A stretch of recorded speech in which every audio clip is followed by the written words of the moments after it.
Sean bienvenidos una vez más a este púlpito del Centro de Estudio Bíblico Rema, estudiando las raíces hebreas de nuestra fe.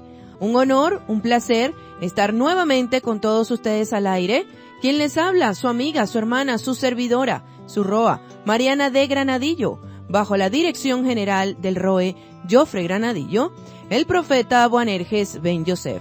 Nuestros puntos de contacto por la internet www.remamundial.com, www.remamundial.com, Rema con H, R-H-E-M-A.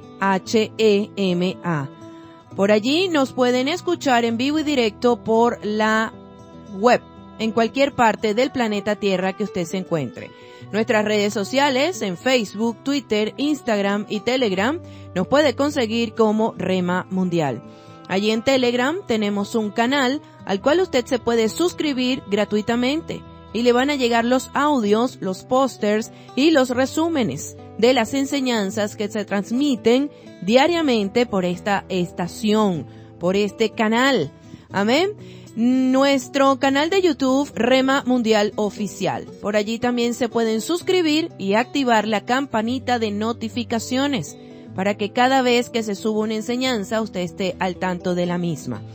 Nuestro número telefónico, tanto nacional como internacional por la plataforma WhatsApp, es más 58-414-583-5958, más 58-414-583-5958. Ahí está disponible ese número telefónico por la plataforma WhatsApp para que usted nos envíe sus audios y sus mensajes de texto si tiene alguna duda y que nosotros estemos en la capacidad de responder como usted se lo merece.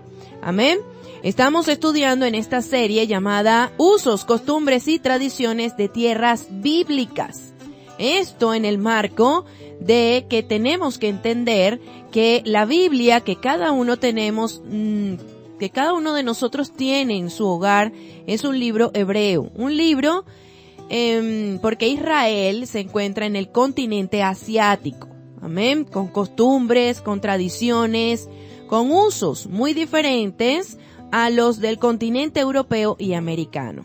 Entonces, si nosotros no conocemos este modo de vida de la gente allá en Medio Oriente, se nos va a hacer un poco cuesta arriba entender cada versículo bíblico, porque en la Biblia es escrita en mucha metáfora. O sea, cuando un profeta entrega una palabra, la entrega muchas veces a través de metáforas, haciendo comparaciones de la naturaleza, comparaciones con los animales, comparaciones con diferentes situaciones que si nosotros no entendemos estas costumbres, estas tradiciones, estos usos, va a ser un poco cuesta arriba interpretar la Biblia de manera correcta. Por lo tanto, tenemos que trasladarnos no solamente en espacio geográfico, sino también en tiempo.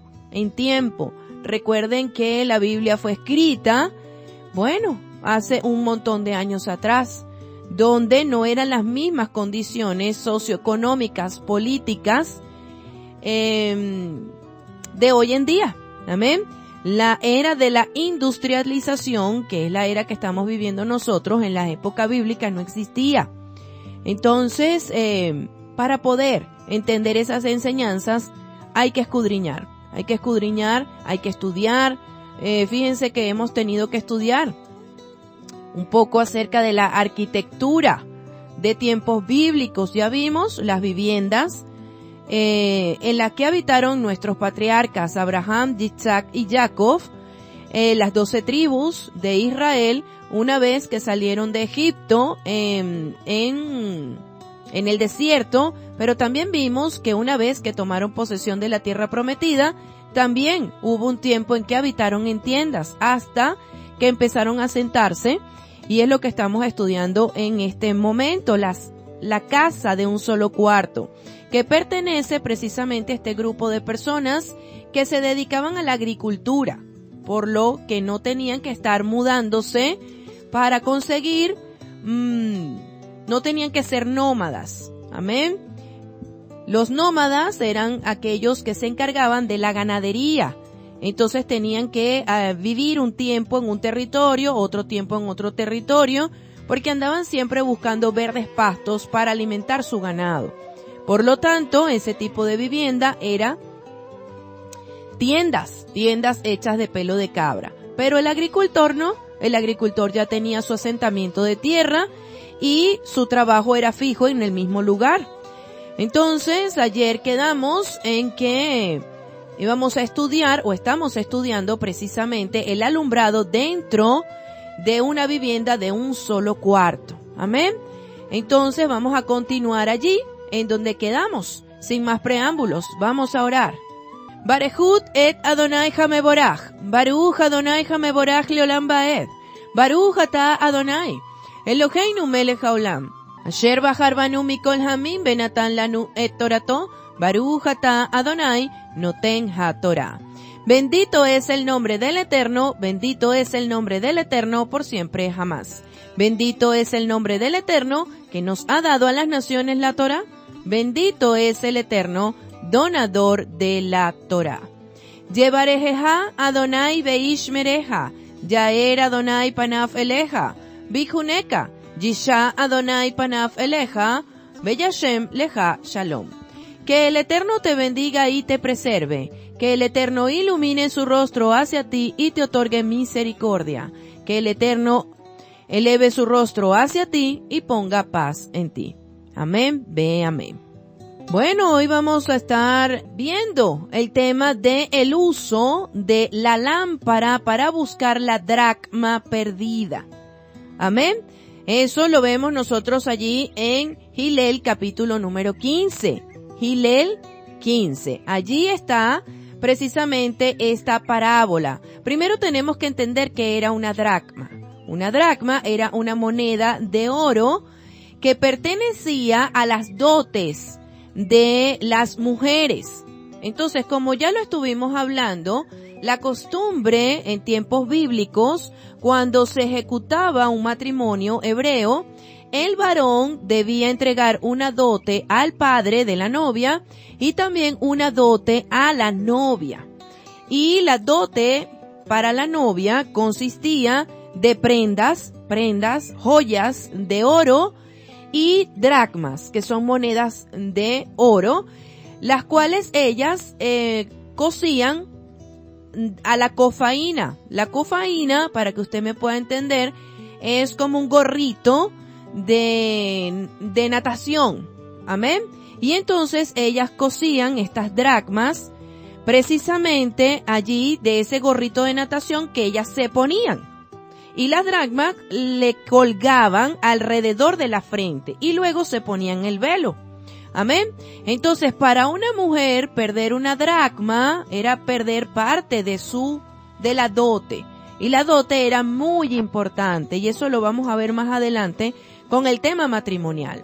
Entonces, se necesita entender desde el punto de vista oriental el tema de las dracmas. Abraham, amados hermanos, parte de la dote que envió para la esposa de Yitzhak, Raquel, también iba estas dracmas. Entonces, ¿qué sucede? Cuando una persona necesitaba buscar algo, imagínense que se haya perdido algo en una casa de un solo cuarto, ya era de noche, la puerta cerrada, las ventanas también, y tenían una pequeña lámpara como la que ya estudiamos en días anteriores, tipo lámpara de Aladino, para que usted me pueda entender. Era una lámpara hecha de esta forma, como la lámpara de Aladín, de la comiquita, pero hecha de arcilla, donde contenía el aceite y la mecha de lino entorchado, ¿verdad? Entonces, para buscar una dracma perdida en la noche era bastante difícil, porque aunque la luz de esta lámpara era muy clara, muy luminosa, bueno, iluminar toda la casa con una sola lámpara era bastante complicado.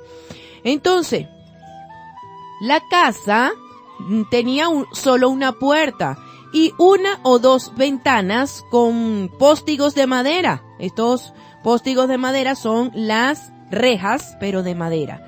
Por esta razón, la casa estaba muy poco alumbrada, especialmente en el invierno, cuando las lluvias y las nieves. Entonces, las esteras, cojines y pieles de cabra que cubrían el piso tenían que voltearse para limpiar el piso. Entonces, cuando era encontrada la dracma perdida, las vecinas y amigas eran llamadas a regocijarse con la dueña de la casa, porque la dracma perdida atraía sobre la señora la ira del marido, porque el marido, bueno, ¿cómo se te va a perder parte de la dote?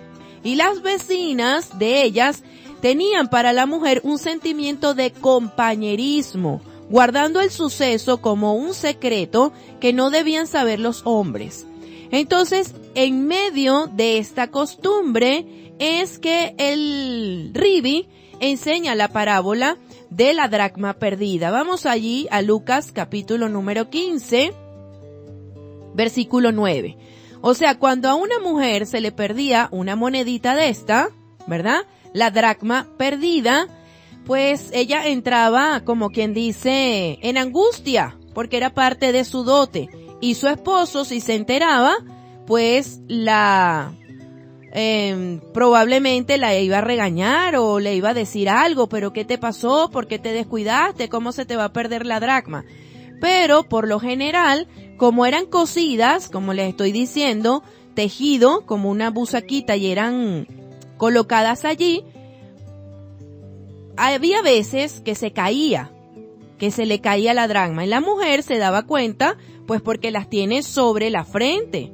Amén. Cuando era la hora de dormir, que ya se quitaba eso, ay, me falta una dracma. Entonces, por lo general, la mujer se daba cuenta era ya cuando iba a acostarse a dormir.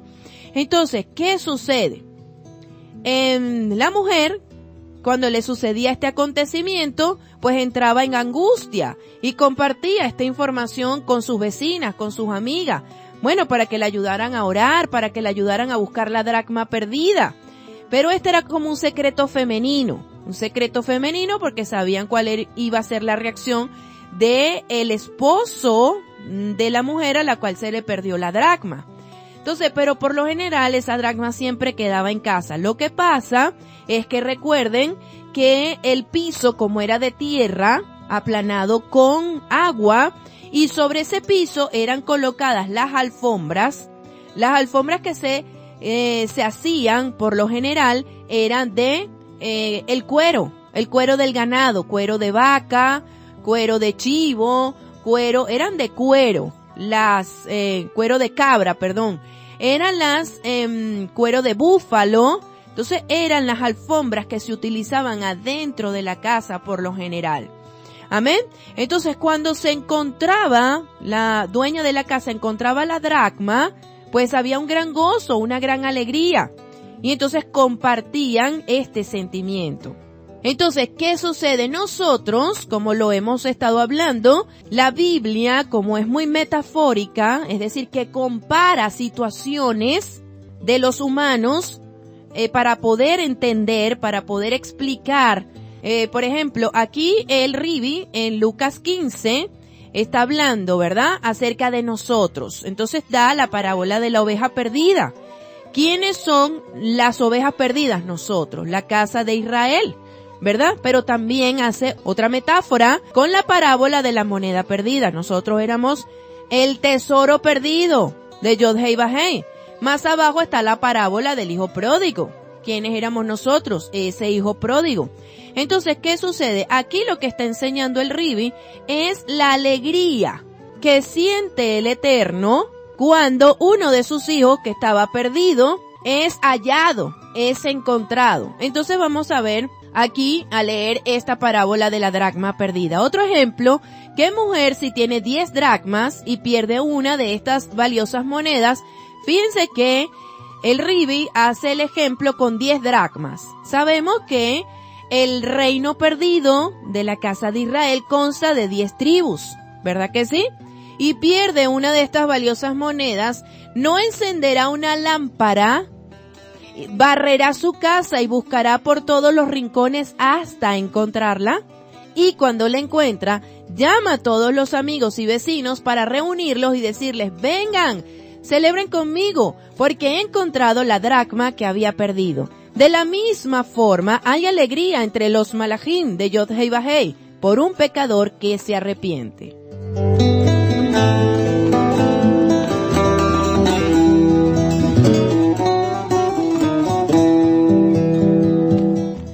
Amén. Muy bien. Entonces, cada vez que hay un teshuvá de un ser humano, en esta tierra de los vivientes hay alegría. Cuando hay teshuvá, tefilá y sedaká. Amén. Pero no solamente, amados hermanos, es teshuvá, tefilá y sedaká, sino como dice el profeta Yohanan ben Zakaya, tenemos que dar fruto de arrepentimiento genuino.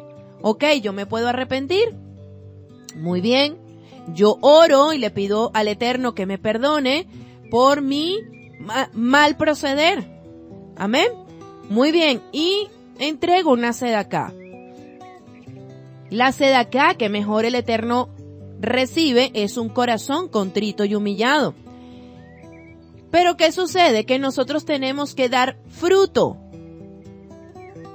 de arrepentimiento genuino. Es decir, la falla que cometí, no volverla a cometer. Amén. Entonces, ¿qué sucede? Nosotros, metafóricamente, somos comparados. Entonces, ¿cómo fuimos nosotros hallados? ¿Nosotros encontramos el camino de la luz?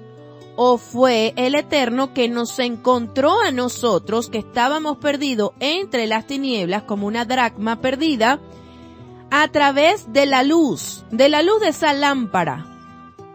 Entonces, la escritura representa o hace la metáfora de que la palabra de Yod-Hei-Vah-Hei es luz, disipando las tinieblas. Entonces, la dracma estaba perdida en una casa de un labriego, ¿verdad? De un agricultor, de un solo cuarto, y se hizo necesario que para encontrar esta dracma se encendiera una luz, se encendiera una lámpara. Amén. Entonces, así es como somos comparados. Y que era muy necesario que la casa de estos campesinos contaran precisamente con estas lámparas.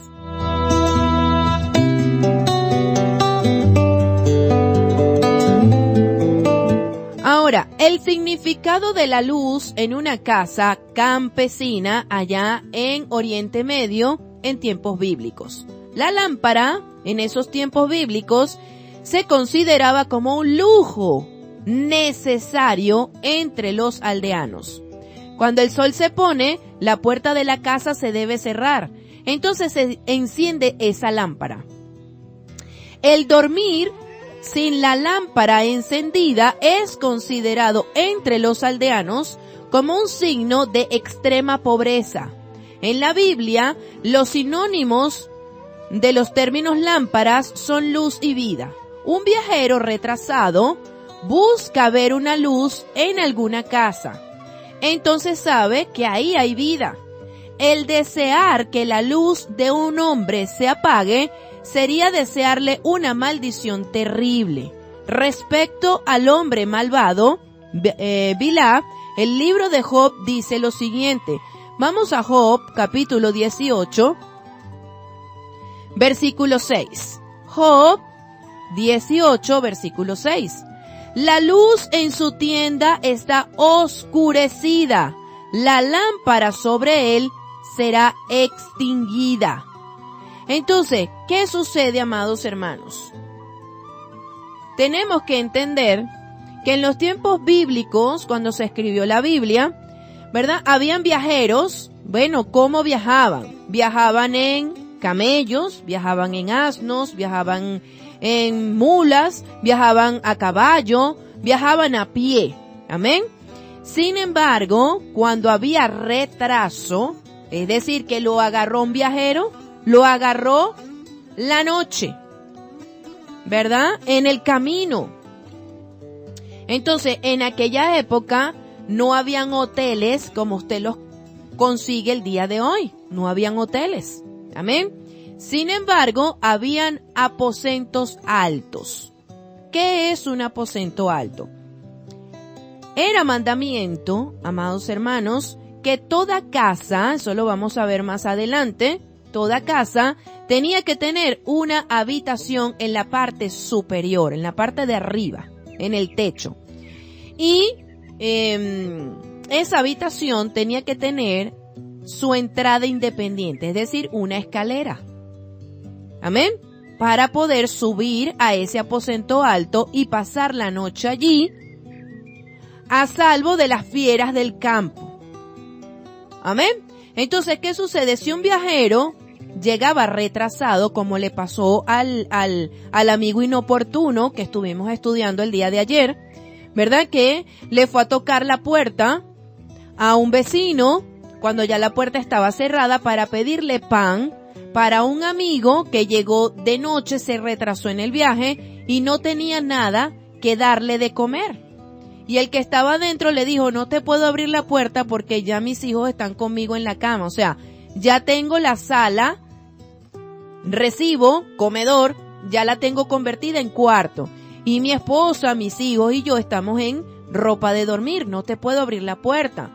Entonces, ¿qué sucede?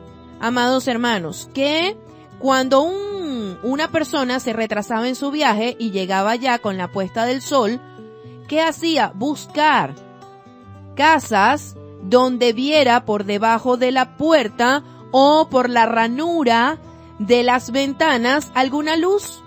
Entonces, si él veía alguna luz por la ranura de las ventanas o por debajo de la puerta, quiere decir que ahí había gente. Amén. Muy bien. Imagínese que usted está en un campo. Vamos a imaginarnos que estamos por allá en el Cajón de Arauca. Y usted llega por allí a las 7 de la noche a pie. Y hay asentamientos campesinos. Una casa aquí y una casa después de 100 metros. Porque así son los asentamientos campesinos. Entonces, evidentemente, usted no quiere pasar la noche allí a la intemperie. Bueno, porque hay animales salvajes. Hay pumas, hay jaguares, hay váquiros. Entonces usted tiene que buscar un lugar para resguardarse. Entonces, ¿qué sucede? Cuando la casa no tenía luz adentro, que no se podía ver desde afuera, era una casa que se consideraba que estaba en extrema pobreza, es decir, el viajero no podía tocar la puerta para pasar allí la noche porque no tenían cómo cobijarlo. Amén. Muy bien. El salmista se considera bendito de Yod-Heh-Vah-Heh cuando se decía a sí mismo en relación con él que Yod-Heh-Vah-Heh es su lámpara. Vamos a Salmos capítulo número 18. Salmos 18, versículo 28. Amén. Salmo 18, versículo 28. Porque tú, oh Yod-Heh-Vah-Heh, encenderás mi lámpara. Yod-Heh-Vah-Heh, mi Elohim, resplandecerás en mi oscuridad. Entonces, ¿qué sucede? El salmista estaba pasando por una situación de mucha tribulación, de mucha oscurana, si se quiere decir espiritual. Amén. ¿Quién es? David. David estaba siendo agradecido con el Eterno cuando el Eterno lo rescató de una situación fuerte, de una situación donde él creía que iba a perecer. Sin embargo, David hace una metáfora comparando a Yod-Heh-Vah-Heh con esta lámpara en medio de la oscuridad. Amén. Porque cuando tú estás en tinieblas, como cuando uno dice, bueno, ya vimos la luz al final del túnel. Esa sería una metáfora que utilizaríamos nosotros en este tiempo, porque en aquella época no había túneles. Era cuevas, cavernas, pero un túnel con una entrada por aquí y una por allá, a menos que fuese de manera natural. ¿Verdad que sí? Entonces, ¿qué sucede? La lámpara para estos campesinos era un lujo indispensable. Amén. Se hacía necesario. tener lámparas en sus casas. Esto es para los orientales que aprecian el valor aún de una sencilla lámpara de barro en lo oscuro de la noche o en la oscuridad de la casa. Por lo que Yahshua dijo en Mateo capítulo 5, vamos hasta allá, Mateo capítulo 5, versículo 16, lo siguiente. Mateo 5, 16. Asimismo, dejen que su luz alumbre delante de la gente, de manera que puedan ver las buenas obras que hacen y alaben a su Padre que está en el cielo. No dice que lo alaben a ustedes, dice que alaben a su Padre que está en el cielo. Porque es que cuando tú estudias, enseñas y vivificas la Sagrada Torá, tú vas a hacer las obras de la Sagrada Torá, como lo enseña Yahshua. Cuando tú perdonas a tu hermano 70 veces 7, tú estás obrando de acuerdo a la Sagrada Torá. Y esa luz va a alumbrar a la gente, porque tú estás vivificando la Escritura. Una cosa es perdonar a tu hermano 70 veces 7 y otra cosa muy diferente es volver a confiar, porque la confianza se empieza a ganar con los frutos dignos de ese arrepentimiento genuino. Amén. Yo puedo perdonar a una persona y puedo pedir perdón, ¿verdad? Vamos a suponer, alguien viene y me pide perdón. Yo lo perdono de corazón. Ahora, volver a poner mi confianza en esa persona requiere de que yo empiece a ver los frutos dignos de arrepentimiento genuino. Amén. Que si yo lo estoy perdonando porque me mintió y esa persona me dice perdóname porque te he mentido y te he fallado varias veces, no quiere decir que usted deba nuevamente a depositar su confianza en esa persona. Usted tiene que ver ahora los frutos de esa persona en adelante. Amén. Usted cierra el ciclo, usted pasa la página, usted pasa el capítulo, pero ahora usted tiene que ver los frutos de ese arrepentimiento genuino. Amén. Muy bien. Entonces, ¿qué sucede? Somos comparados con esta lámpara, con esta luz, con este hilo de lino para iluminar la casa. Entonces, ¿qué sucede, mis amados hermanos? Que se les reveló esta palabra, ¿verdad? Pero que aún a los habitantes de su casa no se le han revelado. Por ejemplo, se le reveló al esposo la palabra. Bueno, él es la lámpara de esa casa que cuando se cierra la puerta en la noche y se cierran las ventanas en la noche, él representa esa luz. ¿Y quiénes son las dracmas perdidas de esa casa? La esposa y los hijos, dando un ejemplo. Ahora, ¿qué tiene que hacer esa lámpara llamada esposo? Obrar de acuerdo a la Torá, para que su esposa, que es la dracma perdida, empiece a ver las obras de la Torá en ese esposo. Y ella empiece a ser iluminada con la Escritura. Y cuando a ella se le revele la palabra, ya no estará perdida. Y el gozo, perdonen amados hermanos, y el gozo de el Padre va a ser en extremo. Amén. Entonces cuando Yahshua da la enseñanza aquí, asimismo dejen que su luz alumbre delante de la gente, de manera que puedan ver las buenas obras que hacen de acuerdo a la Torá, y alaben. ¿Quién va a alabar a su Padre que está en el cielo?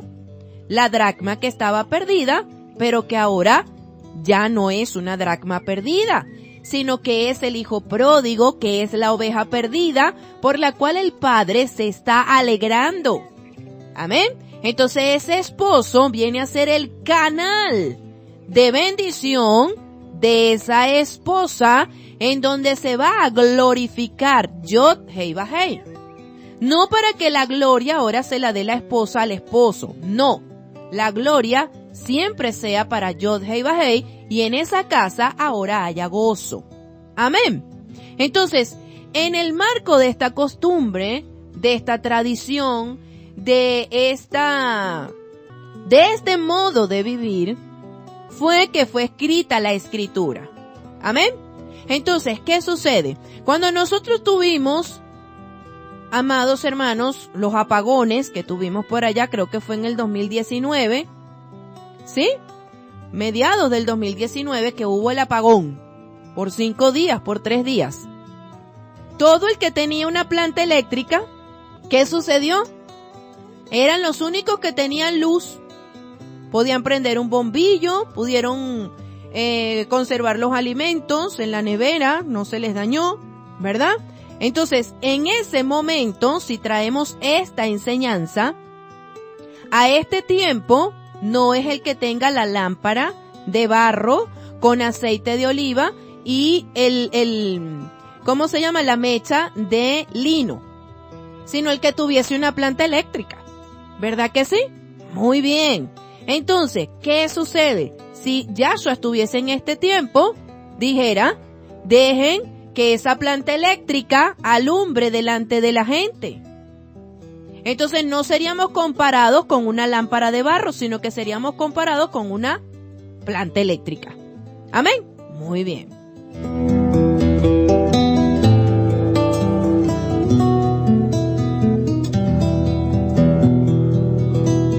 Porque la Biblia se escribió en ese tiempo bajo esta costumbre. Amén. Entonces, vamos a ver cómo se hacían los arreglos para cocinar dentro de una casa de un solo cuarto. La cocina o el fogón. Tanto los árabes beduinos como los labriegos, es decir, los nómadas, los pastores, los ganaderos, como los agricultores que vivían en tiendas, como los aldeanos, los que vivían fijos, que viven en una casa de una sola pieza, llevan consigo tanto de su cocina exterior como el tiempo les permite. Es decir, en la época de primavera, de verano y de otoño, la cocina quedaba afuera de la casa. Amén. Entonces, solamente cuando era la época de invierno, la cocina estaba adentro de la casa. ¿Y cómo se cocinaba? Con un fogón, o sea, a la leña. Entonces, el lugar del fogón es en el suelo, en medio de esa pieza.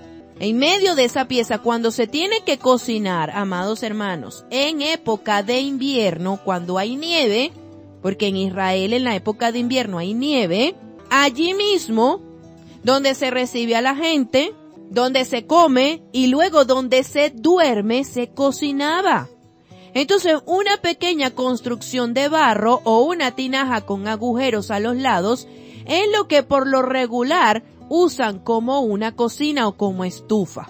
Amén. Entonces, el combustible que usaban en aquella época, con frecuencia usaban el estiércol seco como combustible en su fogón. Unas de las clases más pobres lo usan y venden la leña que encuentran a aquellos que puedan comprarla. Una referencia en la profecía de Ezequiel indica que este uso de combustión era común en los tiempos bíblicos. Vamos a Ezequiel capítulo 4, versículo 15. Ezequiel 4, versículo 15. Él respondió, está bien, yo te daré estiércol de vaca para usar en vez de excremento humano y puedes preparar tu pan sobre él. Acuérdense que esto era lo que le estaba indicando el Eterno Yod-Heh-Vah-Heh al profeta Ezequiel con el tema del juicio que venía tanto para Jerusalén como para Samaria. Amén. Muy bien. Entonces era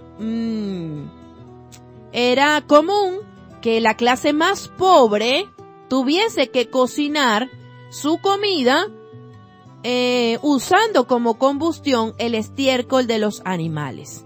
Amén.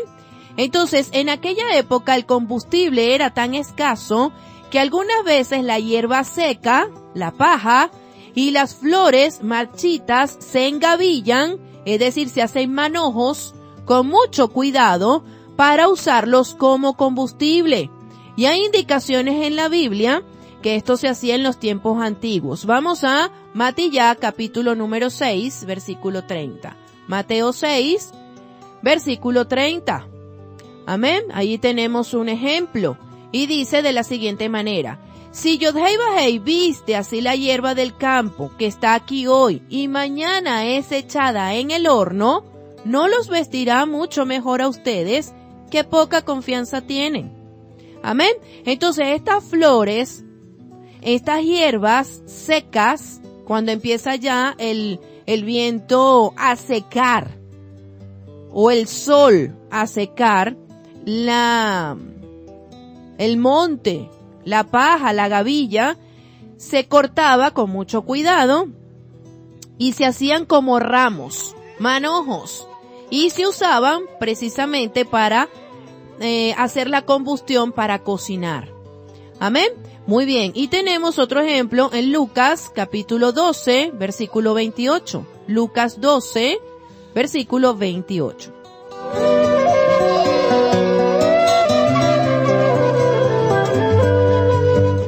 ¿Sí? Así Yod-Hei Vah-Hei viste a la hierba que está viva en los campos hoy y echada al horno mañana. ¿Cuánto más? Mucho más los vestirá a ustedes. Qué poca confianza tienen. Entonces estaba comparando la emuná en el eterno de aquellos que estaban pasando por situaciones económicas difíciles. Era una prueba de emuná. Amén. Gloria al Eterno. Entonces, otro combustible muy popular allá en Oriente Medio son las espinas. Hay muchas clases de arbustos espinosos que ahí crecen y la gente también los recoge y hace buen uso de ellos. Y tenemos muchos pasajes bíblicos que indican el uso de ellos y son numerosos. Vamos a 2 de Samuel, capítulo 23, 2 de Samuel 23, versículo 6. Amén. Muy bien. Pero los inicuos son como espinos para ser echados de lado cada uno de ellos. No pueden ser tomados en la mano de uno. Entonces, aquí está nuevamente una metáfora. ¿Quién es un inicuo? Esta palabra inicuo también es usada por el enviado Kefa ben Shimón, el apóstol, comparando o diciendo, haciendo referencia, a los ignorantes de la Torá. A los ignorantes de la Torá los llama inicuos, o sea, con falta de conocimiento. Ese tipo de personas son como las espinas del campo, que cuando tú las tomas, te haces daño. Amén. Muy bien. Sin embargo, este tipo de espinas sirven para hacer combustión, para que haya fuego, para ponerlo en el horno. Amén. Muy bien. Otro ejemplo lo tenemos, aquí dice, vamos a continuar leyendo hasta el 7. Para tocarlos, uno usa una horquilla o un asta de lanza, y solo entonces para quemarlos por fuego, y arderán en su vergüenza. Amén. Entonces, la metáfora es que una persona inicua, una persona ignorante, una persona malvada, que va a dar frutos de espinas, porque es una persona ignorante de la Torá. Amén. Muy bien. Entonces, no se puede tocar con la mano, porque si no nos hacemos daño. Para tocarlos, uno usa una horquilla o hasta un asta de lanza. Solo entonces para ser quemados por el fuego. Amén. Muy bien. Otro ejemplo, Salmo 118, versículo 12. Salmo 118, versículo número 12. Me rodean como abejas a panal, pero estallaron en llamas como fuego a los espinos. En el nombre de Yod-Hei Vah-Hei las destruyo. Amén. Una nueva metáfora. Entonces, ¿qué sucede? Estas espinas, estos espinos, Más o menos así como la dromedaria. Dromedaria es una planta trepadora. Yo no sé si ustedes la conocen, que es una planta trepadora de paredes. Que usted ve la pared de repente forradita, verdecita. Pero esa planta, su manera de protegerse es que tiene unas espinas grandísimas y son enconosas. Hiedra, la hiedra. Y también cuando se hacen cercas con limoncillo, ¿ves? Limoncillo. El limoncillo y la mata de limón también. La mata de limón tiene espinas. Amén. Entonces, ¿qué sucede? Este tipo de espinos, y allá en Medio Oriente, también se dan este tipo de plantas que son dañinas para otras plantas. Amén. Son las que se usaban para la combustión. Otro ejemplo, Isaías capítulo 9, versículo 18. Isaías 9, versículo 18.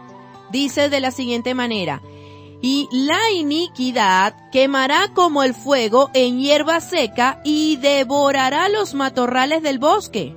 Encenderá la maleza del bosque y devorará todo en derredor de las colinas. Amén. Muy bien. Otro ejemplo de usar este tipo de combustibles para cocinar. Isaías 10, versículo 17. Isaías 10, versículo 17.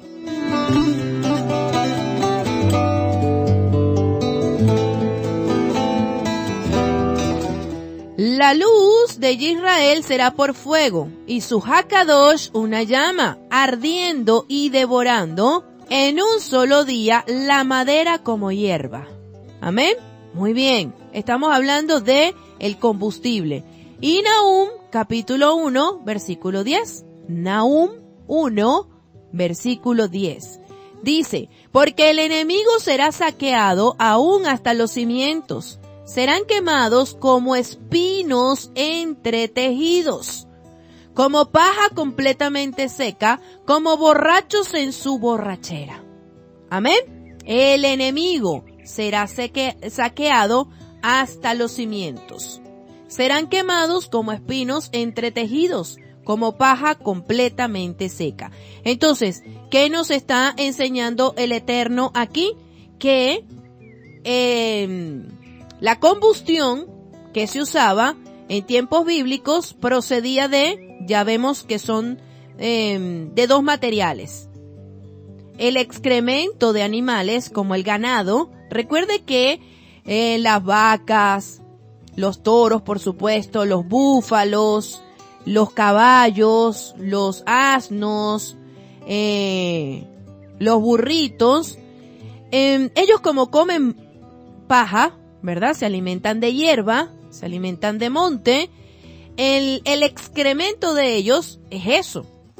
Es pura paja, puro monte. Amén. Entonces eso es fácil de encender. De hecho, en los llanos venezolanos tienen por costumbre, bueno, eso pasaba ya en casa de mi abuelita, de que cuando había muchos zancudos, ¿verdad? Encendían excremento de vacas, de toros, y ese humo hacía que los zancudos se fueran. Así como encienden en este tiempo personas de pocos recursos cartones de huevo. El cartón de huevo también espanta la plaga, ¿verdad que sí? Pero también sirve como combustión. Para mañana, si el Eterno lo permite, vamos a continuar hablando de este tema, porque estamos hablando, ya tenemos dos, ¿verdad? Pero también hay otro tipo de combustible. Fíjense que el aceite de oliva es un combustible, porque se encendía la luz. El aceite de oliva tenía muchas funciones, que lo vamos a ver más adelante, pero también servía como combustible, como lo acabamos de ver. Entonces, todo va a depender de la economía que tenía los dueños de la casa. Si usaban como combustible excremento de animal, espinos, leña, inclusive en los tiempos de Yahshua ya había carbón, y eso lo vamos a estar estudiando también más adelante. Amén. Entonces, ¿por qué es necesario estudiar todo esto? Porque la Biblia fue escrita en este contexto histórico, en este tiempo. Entonces, para poder entender cada versículo bíblico y qué es lo que el autor nos quiere transmitir en cada uno de esos mensajes, tenemos que ubicarnos allá, en las tradiciones, en los usos y en las costumbres de tierras de Medio Oriente. Amén. Espero que hayan aprendido un poco. Mañana continuamos. Ahora yo oro a mi Padre, Yod Hei Vahei, para que sea Él, a través de los méritos de nuestro Goel Redentor Yahshua HaMashiach, glorificándose en cada una de nuestras vidas, sabiendo que todo lo que Él permite es por nuestro bien. La Escritura dice que todo lo que le sucede a sus hijos obra para bien. Sabemos que de toda situación hay una enseñanza, de toda tribulación hay un aprendizaje. Por eso, amado Padre Celestial, te pido en este tiempo que nos protejas de las acechanzas del enemigo. Sea usted haciendo la obra como siempre, amado Padre Celestial, pues toda la gloria, toda la honra y toda la alabanza sean siempre para usted. Amén, ve amén.